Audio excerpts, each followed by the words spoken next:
en Normandie.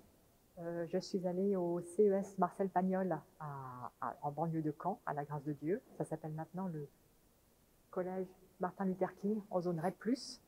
Ensuite à Fontainebleau, lycée Couperin. Ensuite à Paris, en prépa, lycée Louis-le-Grand. Ensuite l'école normale supérieure. Après une carrière de recherche, en partie en France, en partie aux États-Unis, en informatique.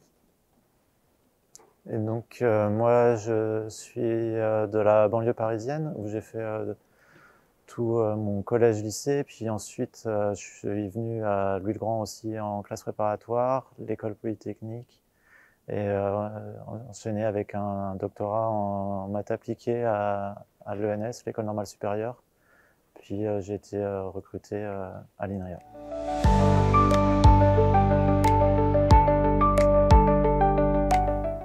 Ce matin, nous avons parlé d'intelligence artificielle. C'est un sujet dont tout le monde parle. Il y a des gens qui pensent que c'est formidable. Il y a des gens qui en ont très peur. Et en fait, souvent, ça va d'un extrême à l'autre. Et pour avoir un point de vue plus ajusté, c'est utile, à mon avis, de comprendre un petit peu, d'essayer de comprendre un minimum les bases scientifiques qu'il y a derrière. Donc, nous avons essayé d'expliquer comment ça marche, de soulever un tout petit peu le capot pour jeter un petit coup d'œil sous le capot. Donc nous avons parlé des révolutions qu'il y a eu dans l'intelligence artificielle. On a commencé par les parties techniques qui ont commencé dans les années 50 jusqu'aux algorithmes d'apprentissage profond qui ont été développés beaucoup plus récemment, notamment pour le traitement d'images. Et on a fini par la dernière évolution qui est la mise à disposition au grand public d'IA qu'on appelle générative sous forme de texte ou d'image.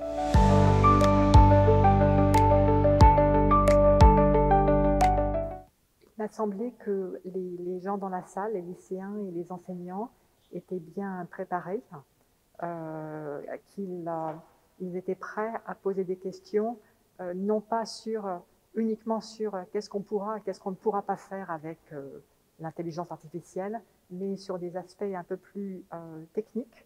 Donc j'ai beaucoup apprécié cela. Et puis j'ai trouvé qu'ils avaient des bonnes questions. C'était bien. Et puis on est dans un bel amphi, il y a une bonne ambiance.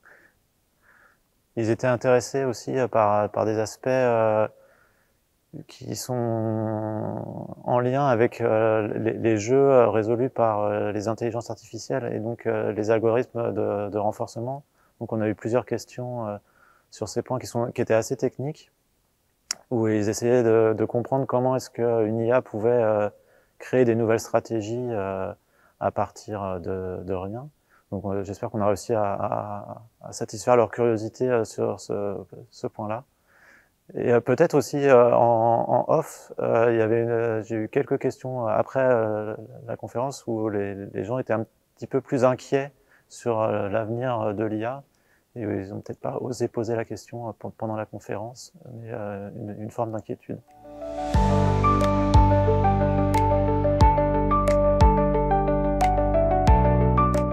Je pense que si j'ai quelque chose à dire aux lycéens d'Île-de-France, ce serait venir ici. Ça permet de se projeter dans l'avenir à l'université. Ça permet de venir dans un bel endroit. Ça permet d'entendre parler d'un sujet assez général.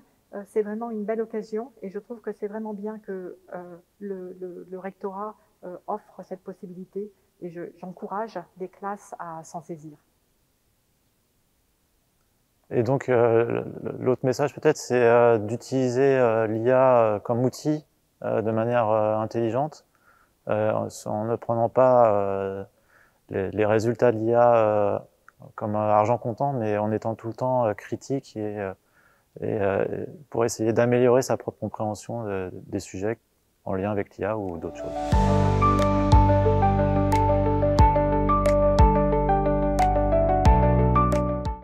Donc c'est un aspect que l'IA pourrait remplacer l'humanité presque. Donc c'est plutôt un risque existentiel. Ce qui est assez naturel puisque en effet les possibilités de l'IA ne sont pas encore claires et donc on ne sait pas ce dont on sera capable de faire dans l'avenir grâce aux IA. Et donc, je pense que l'intérêt de ces conférences-là, c'est aussi de montrer que l'IA, c'est pas de la magie, c'est des algorithmes qu'on comprend et qu'on maîtrise, et que surtout qu'il faut savoir utiliser.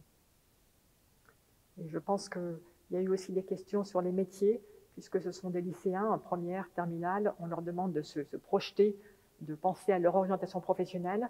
Et là, avec les changements qui seront forcément induits par les usages de l'intelligence artificielle, il y a beaucoup de questions et d'inquiétudes.